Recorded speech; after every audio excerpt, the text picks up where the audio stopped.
ito ang malinaw na mensahe ng Ephesians chapter 5. Husbands, love your wives, even as Christ also loved the church and gave himself for it, that he might sanctify and cleanse it with the washing of water by the word, that he might present it to himself a glorious church, not having spot or wrinkle or any such thing, but that it should be holy and without blemish. Ang church na inibig ni Kristo is being conformed to his image. Romans chapter 8. For whom he did foreknow, he also did predestinate to be conformed to the image of his Son, that he might be the firstborn among many brethren. Ang church na inibig ni Kristo, tinubos ng kanyang dugo. Ang tuon ng kanyang pag-ibig ay naihanda para sa langit. At ito, ang church na kanyang inibig, ay magiging kawangis ng kanyang tagapagligtas. And this is called Christ-likeness. At the fullness of this will be experienced in eternity. Kaya ang sinabi ni Paul in Philippians 3, forgetting those things which are behind and reaching forth unto those things which are before, I press toward the mark for the prize of the high calling of God in Christ Jesus. Ang high calling po, it's called the upward call. We are being prepared for glory. Kaya po, in Ephesians chapter 5, sa ating Bible exposition, pinaliwanag ni Paul ang pangako ni Kristo na babalikan niyang muli ang kanyang bride. So, may stages ang Jewish marriage. And we will be studying that because ginamit ni Apostle Paul ang format ng Jewish marriage para ipakita sa atin ang pag-ibig ni Kristo at ang kanyang pangako na ang church, ang eklesiya, kanyang pinakamamahal at pinakaiibig ay kanyang muling babalikan balang araw. At habang tayo nag-aantay ng kanyang muling pagbabalik, He is preparing us. So when we say the church, it's not the literal or the physical building. The church are the people saved and baptized, na ipinaalam ng Panginoon ang Ebanghelyo ni Kristo, the virtue of His death, burial, and resurrection.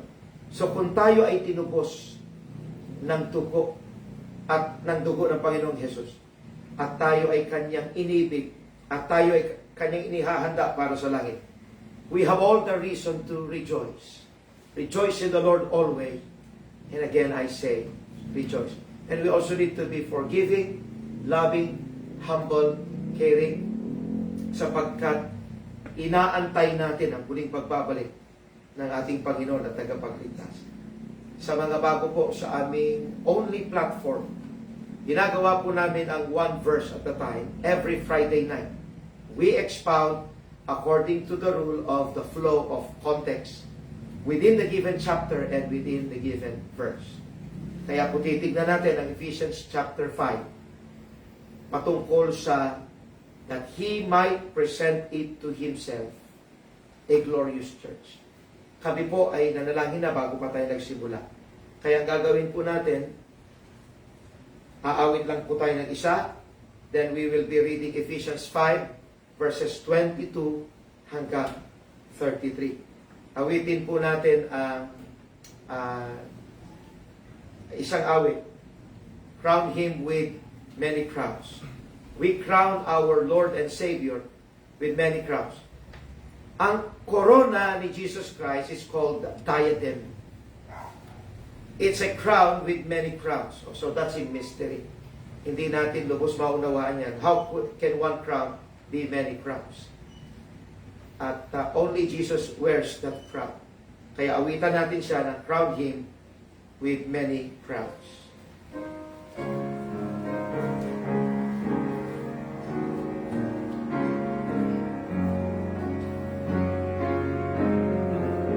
All together now.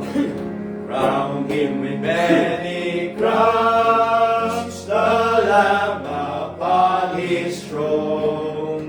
Hark how the heavenly anthem drums, all music but its own. Awake my soul and sing of Him who died for thee, and hail Him as thy matchless King through all eternity. Crown him the Son of God before the worlds began. And ye who tread where he had trod, crown him the Son of Man, who every grief hath known, that reached the human breast, and takes and bears them for his own, that all in him may rest. Crown him the Lord of love, behold his hands and side, those wounds yet visible above, in beauty glorified. No angel in the sky can fully bear the sight, but downward bends his wondering eye at mysteries so bright. Crown him the Lord of life, who triumphed o'er the grave, and rose victorious in the strife for those he came to save. His glories now we sing, who died and rose on high, who died eternal life to bring, and lives that death may die. Let's now. Crown him the Lord of Lords, who over all that reign, who once on earth incarnate were, for ransom sinners slain, now lives in realms of light, where saints with angels sing their songs before him day and night, their God Redeemer King. Amen. Kunin po natin ang ating mga Biblia, mga kapatid, at buksan po natin in Ephesians chapter 5, verse 22 to 33. At ito po ang nasusulat sa salita ng Diyos in verse 22. Sundan nyo na lamang po ako, mga kapatid. Wives, submit yourselves unto your own husbands, as unto the Lord. For the husband is the head of the wife, even as Christ is the head of the church, and he is the Savior of the body. Therefore, as the church is subject unto Christ, so let the wives be to their own husbands in everything. Husbands, love your wives, even as Christ also loved the church, and gave himself for it, that he might sanctify and cleanse it with the washing of the water by the word, that he might present it to himself a glorious church, not having spot or wrinkle, or any such thing, but that it should be holy and without blemish. So ought men to love their wives as their own bodies. He that loveth his wife loveth himself. For no man ever had yet hated his own flesh, but nourisheth and cherisheth it, even as the Lord the church. For we are members of his body, of his flesh, and of his bones. For this cause shall a man leave his father and mother, and shall be joined unto his wife, and they two shall be one flesh. This is a great mystery, but I speak concerning Christ and the church. Nevertheless, let every one of you in particular so love his wife even as himself, and the wife see that she reverence her husband.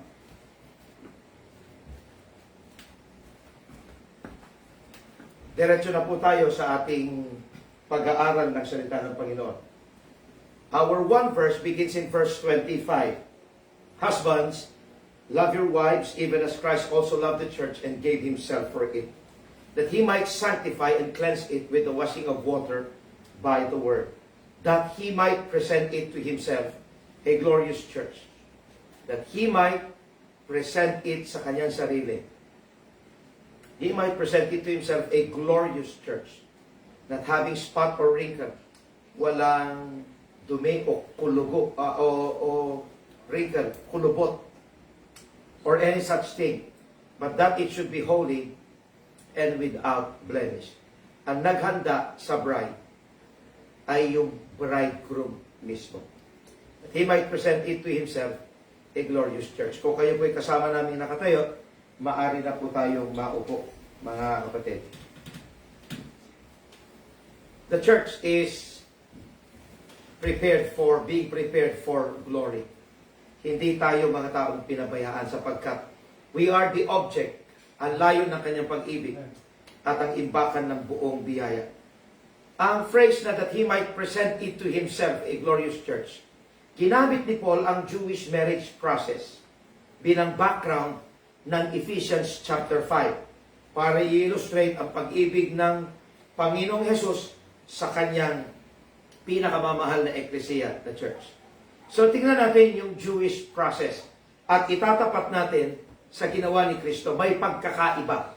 Pero yung proseso, parehong-pareho. First, in the Bible we have the betrothal period na kung saan ang equivalent nito is tinubos o binili ni Kristo ng kanyang dugo sa krus ng Kalbaryo ang kanyang mapapangasawa. So in the Jewish wedding process, ito yung proseso. The betrothal. The groom, kung hindi man yung groom, yung ama ng lalaki, ay lumapit sa pamilya ng babae. Approach the bride's family. At napag-usapan yung magiging dowry, yung babayaran, yung halaga ng bride. So the bride price was agreed upon. At nagkaroon sila ng agreement. The covenant was made sa harapan ng mga witnesses. So this is the first part of yung kasalan. Ang pagkakaiba lang, the couple was legally bound as husband and wife. Mag-asawa na sila, although hindi pa sila magsasama physically. They did not yet live together or consummate the marriage. This is the first part. Kaya maunawaan natin na nung si Joseph and Mary, nung nalaman ni Joseph na si Mary ay buntis, he wants to divorce Mary. Bakit? Breaking a betrothal requires a formal divorce sapagkat they are already legally husband and wife. Bakit hindi pa sila nagsasama? Mamaya natin ipapaliwanag. So, kung nung lumapit ang mag-ama sa pamilya ng bride, ito yung ginawa ni Kristo nung tayo tinubos. Christ has purchased His bride with His blood. Ang pinambayad ni Kristo walang iba kundi ang kanyang dugo. Christ also loved the church and gave Himself for it. So the church is already His bride. Pero yung wedding proper ay hindi pa dumarating. Second process, betrothal, we are now going to, sa sunod, yung preparation period. So, legally, mag-asawa na sila, hindi lang muna sila magsasama.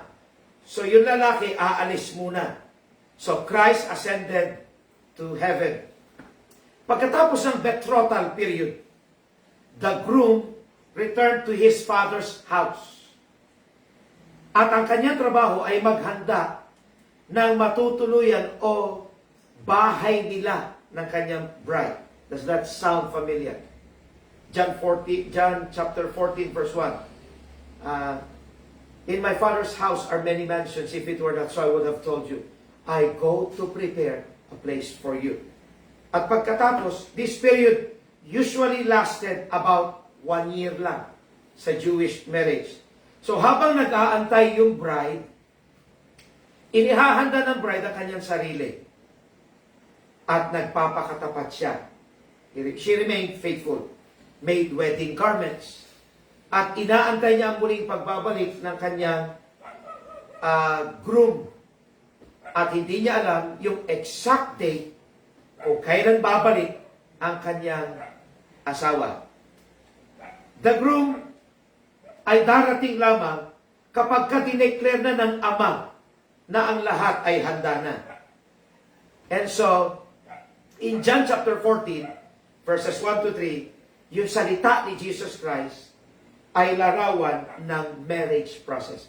Let not your heart be troubled. Ye believe in God, believe also in me. In my Father's house are many mansions. If it were not so, I would have told you, I go to prepare a place for you. And if I go and prepare a place for you, I will come again and receive you unto myself, that where I am, there ye may be also. So preparation period, betrothal, preparation. Then third, the groom comes for the bride. Ito na yung muling pagbabalik ng groom after a year. This is a surprise na pagbabalik. Makikita natin ito sa turo ni Jesus Christ on the parable of the 10 virgins, na ang tunay na saved ay nag-aantay ng muling pagbabalik ng kanyang mapapangasawa. When everything was ready, kalimitan ng Jewish wedding process, biglaan dumarating ang groom sa gabi. O bakit namin alam ito? Because we have studied Bible manners and customs. Subject natin yan sa Bible College. Usually, kasama ng groom, or in the scriptures, bridegroom. O to cut it short, groom. Accompanied by his friends, sila'y masaya with shouting, with trumpet blast, and the groom came unexpectedly para kunin ang kanyang bride. Kaya ang bride ay dapat laging handa. Ang pagkakaiba, si Kristo naghahanda ng kanyang bride. Ephesians 5:26, that he might cleanse, that he might sanctify and cleanse it with the washing of water by the word. So, iniwan muna ni Jesus Christ ang kanyang bride, nagpaalam siya, I go to prepare a place for you. And if I go and prepare a place for you, I will come again and receive you unto myself.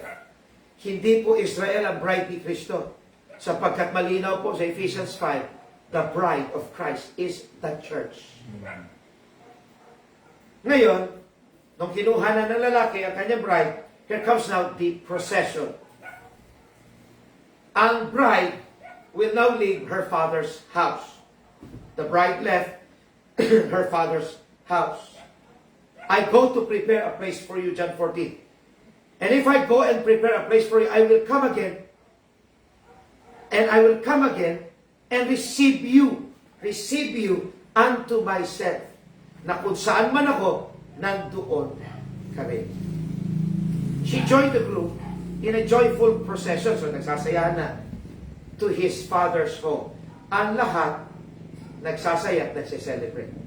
Bakit kailangan natin i-emphasize everyone celebrated? Sapagkat ito'y nasa aklat ng Revelation. Pinagpala daw ang makakasama sa marriage supper of the Lamb. And here comes now the wedding ceremony. So, sila naglalakad, kinuha na ng groom ang kanyang bride with shouting, with joy, at papunta na sila sa bahay ng kanyang ama. That's the procession. And here comes the wedding ceremony.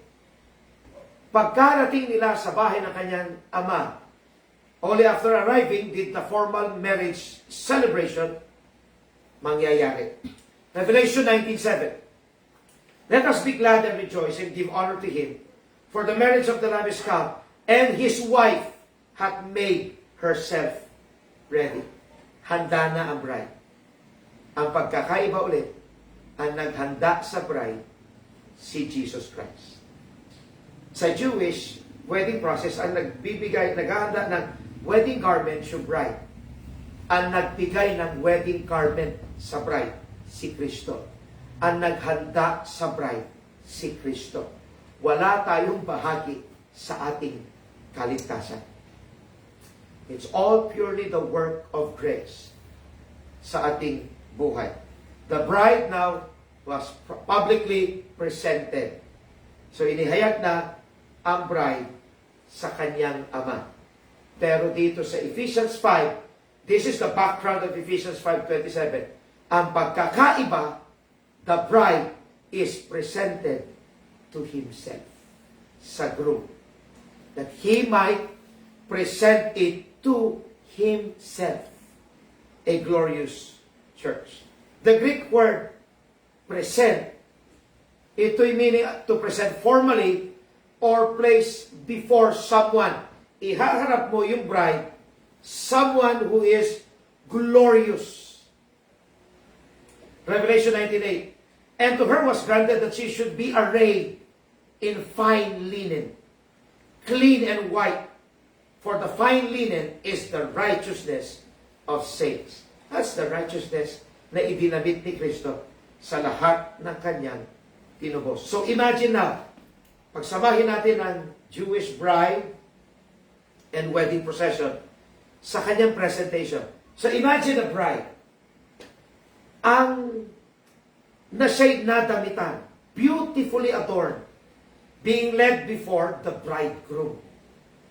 Ang buong preparation sa loob ng 1 taon, the betrothal, sa pagkuha ng groom, sa kanilang procession, at sa kanilang presentation, at sa wedding itself. Ito yung pinaka-culmination ng lahat. The presentation of the bride. And imagine kung ano ang ginawa ni Kristo sa lahat ng kanyang tinubos. In Christ's case, siya nag-prepare, naghanda ng bride. Siya ang tumubos o nagtubos sa bride. He purchased her bride, his bride. He cleansed her. He sanctified her. Pinabalan niya. Then He presents the bride to Himself. So, if you are saved and you belong to Christ, and Christ has added you to His church, hindi ka buhay na pinabayaan. Sapagkat tayo inihanda para sa langit. And here comes the wedding feast. Ang tawag natin ngayon, reception. Kainan. The celebration often lasted 7 days, katulad nung sa wedding at Cana, where Jesus turned the water into wine. Ang pagkakaiba, after the marriage supper of the Lamb, ang wedding feast is 1,000 years. At gagawin muli ng Panginoon na paraiso ang mundo. And this is called the Millennial Kingdom. After the marriage supper comes the Millennial Kingdom. Na Millennial Kingdom po is yung celebration ng after the wedding. Ito yung reception na. Ang pagkakaiba, it's 1,000 years. The ultimate fulfillment is described in Revelation 19:7-9. Pero babasahin ko na lang, verse 9. And He saith unto me, Right, blessed are the dead which are called, blessed are they, which are called unto the marriage supper of the Lamb. And He saith unto me, These are the true sayings of God. Kaya ko nabanggit your blessed are the dead. My verse, Blessed are the dead which die in the Lord. Yea, from henceforth, saith the Spirit, that they may rest from their labors and their works do follow them. Sapagkat ang lahat bubuhayin ng Panginoon before the millennial kingdom starts. Yun yung nasa aking isipan kanina. Pero this time, blessed are they which are called unto the marriage supper of the Lamb. Sino nga atin? Only those who are saved. At ito yung wedding process. That He might present it to Himself a glorious church, not having spot or wrinkle or any such thing, but that it should be holy and without blemish. He might present it to Himself a glorious church. So habang nag-aantay ang church kay Kristo, anong ginagawa ni Kristo sa atin? 26, that He might sanctify and cleanse it. Paano niya pinabanal ang church at nilinisan? Tinubos niya sa pamamagitan ng kanyang dugo at pag-ibig. Ang tawag dyan, the satisfaction of God. It's called in theology, propitiation or propitiation. Only God can satisfy God. 25. Husbands, love your wives, even as Christ also loved the church and gave Himself for it. So tinubos niya ng kanyang buhay. At iniligtas niya ang church, ang kanyang bride, from wrath and darkness. The wrath is hell. Verses 3 to 8. Ang babasahin ko na lang verse 8. For you were sometimes darkness, but now are ye light in the Lord. So walk as children of light. Verse 6. Let no man deceive you with vain words, for because of these things cometh the wrath of God upon the children of disobedience. We're not the children of disobedience. That's also found in Ephesians chapter 2. Ang unsaved ay children of wrath, children of disobedience. Hindi tayo children of wrath, children of disobedience. We are loved. At tayo ay pinalakad sa pag-ibig at liwanag. Be ye therefore followers of God as dear children, and walk in love, as Christ also hath loved us, and hath given himself for us an offering and a sacrifice to God for a sweet-smelling savor. So kamatayan, pagkalibing at pagkabuhay ng muli ni Kristo is a sweet-smelling savor na tumubos sa atin. He made us to walk in love. And then, ipinaalam niya ang kanyang kalooban. Verse 13. But all things that are reproved are made manifest by the light. For whatsoever that make manifest is light. The light refers to the truth, the scriptures. And then, 15. See then that ye walk circumspectly, not as fools but as wise, redeeming the time, because the days are evil. Wherefore be not unwise, but understanding what the will of the Lord is. Ang kalooban ng Diyos is something that we do. We do those things that are pleasing in His sight. At nagagawa natin yan through the word of grace, through the spirit of grace, and through the ministry of grace. Pinaalam niya ang kanyang kalooban sa atin. At ibinigay niya ang kanyang banal na spirito. Binigyan niya tayo ng awit. Pinuno niya ang ating puso ng pasasalamat. That's why we submit to God and to each other. Verses 18 to 21. And be not drunk with wine wherein is excess, but be filled with the Spirit. Speaking to yourselves in psalms and hymns and spiritual songs, singing and making melody in your heart to the Lord, giving thanks always for all things unto God and the Father in the name of our Lord Jesus Christ. Nasa atin ang lahat ng dahilan para maging mapagpasalamat sa Diyos. Ang tawag dito, prepared for presentation. Inihahanda tayo ni Kristo para sa Kanya. He might present it to Himself, a glorious church. Now, if we are prepared for presentation, paano iniingatan ni Kristo ang church habang ang Kanyang church ay nasa mundo? He sanctifies it, He cleanses it and sanctifies. Dito naman, He nourisheth and cherisheth it. Ang kabaliktaran ng nourish, malnourish. So, Kanyang iniingatan at sinisinta o iniibig niya. Paano? Christ is the head and the Savior. He is the head of the body. Christ is the head of the church and He is the Savior of the body. Iniligtas niya tayo. Siya ang ulo. At ang church, ang tuon, layon ng Kanyang pag-ibig. Christ loved the church and gave Himself for it. And He purifies the church, that He might sanctify and cleanse it with the washing of water by the word. At hindi niya, He does not hate the church, but He loved the church as His own body. Ginamit ni Paul ang analogy ng mag-asawa. For no man ever yet hated his own flesh, but nourisheth and cherisheth it, even as the Lord, the church. You don't hate yourself. You love it. At kung gaano kamahal ni Kristo kanyang sarili, His perfect and infinite and eternal love, in-extend niya sa kanyang tinubos. At ang pag-ibig ni Kristo sa church, na ang church at ang bride ay magiging isa, ay isang hiwaga. It's called the shared life with Christ. Itinago niya ang ating buhay, Colossians chapter 3. And Christ becomes our life. And in Romans chapter 8, itinago rin niya ang ating buhay ay hawak na ni Kristo. We are made one with the Lord Jesus Christ. 31 and 32. This is a great mystery. 31. For this cause shall a man leave his father and mother, and shall be joined unto his wife, and they two shall be one flesh.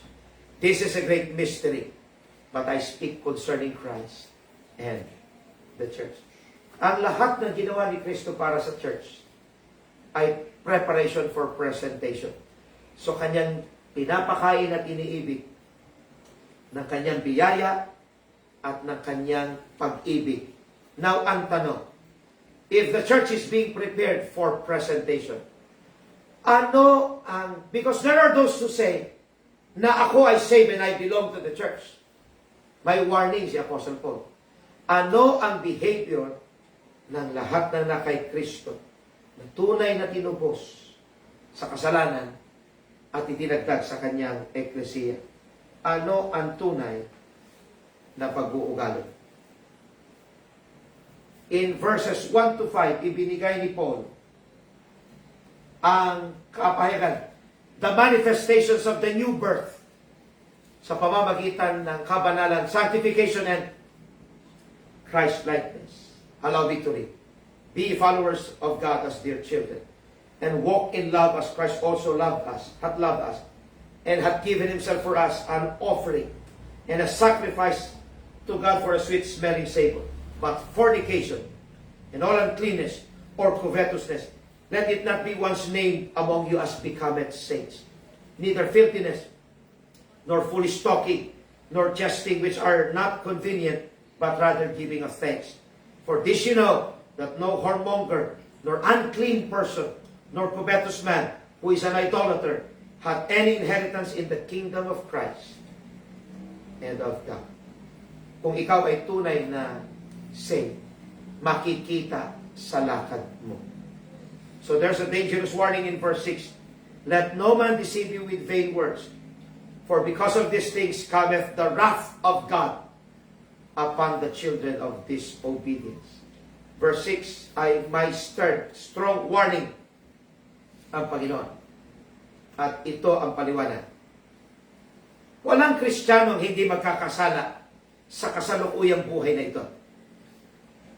Pero napaka-mapanganib, dangerously na nakapanlilin lang, dangerously deceptive for Christians na mag-offer ka ng assurance of salvation. Sasabihin mo sa isang Kristiyano na nagpapatuloy sa kasalanan na wala man lang pag-iyak, pagtalikod at pagsisisi sa kanyang kasalanan. Ipinaglalaban niya ang kanyang kasalanan, and yet he claims to be saved. To offer assurance of salvation to a professing believer whose life is characterized by persistent sin at hindi nagpapakita ng kahihiyan, who shows no shame for sin, at wala siyang hunger and thirst for the holy and pure things of God. Blessed are they which do hunger and thirst after righteousness, for they shall be filled. Ang tunay na saved, a believer keeps on believing, a believer keeps on repenting, a believer will thirst for righteousness. Huwag mong bigyan ng assurance of salvation na sasabihin mo, saved ka, nakakasala ka lang. Pero yung pagkakasala niya talagang persistent. Walang godly sorrow. They are headed for wrath. That is in chapter 2 of Ephesians verse 2. And believers must not partner in any of their wickedness. 5 verse 7. Be not ye therefore partakers with them. So do not offer assurance of salvation sa isang tao na nagsasabing siya ay saved at nagpapatuloy sa kanyang kasalanan. At sa panghuli po, ang tunay na saved will serve the Lord Jesus Christ. Pinaunawa ng Panginoon ang lahat ng bagay na ito. Allow me just to isalansan natin. Pina-experience ng Panginoon the strength of the Spirit. Ephesians 3:16. The indwelling Christ. Ephesians 3:17. Founded and nourished. Ephesians 3:17. Our completeness in Christ. Ephesians 3:19. His incomprehensible love. Verse 19. His active power. Verse 20.